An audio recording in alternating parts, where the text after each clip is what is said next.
I think in terms of responding to impacts of climate change in Africa, I think there's a need for research and development to come together to address the critical needs and especially climate-sensitive socioeconomic sectors in Africa. This would really go a long way to help in improving or enhancing information that is required for policy and development planning in the critical socioeconomic sectors like agriculture, food security, water resources, health, disaster risk management and risk reduction, and energy. And what really is needed here is that in terms of, say, food security, there's need that agricultural science should really be highly linked with the climate science research so that the two could really address critical climate information needs and services which are required to help in increasing agricultural productivity.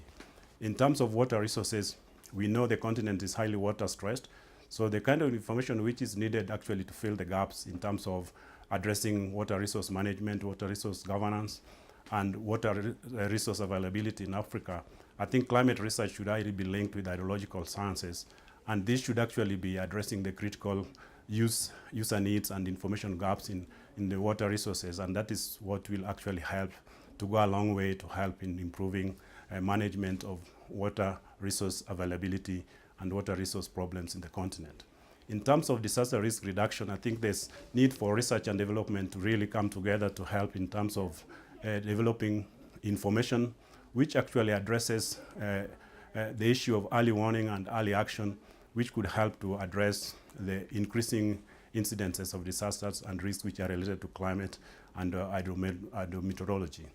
In terms of health, I think we are having a lot of issues of health-related problems which are climate-related, and I think there's need for research and development or climate research actually to address the critical information needs in the health sector in order to help enhance information and services which could help in planning in the health sector in terms of the health infrastructure and also in terms of responding to emerging problems like emerging diseases and emerging health issues which are related to climate change.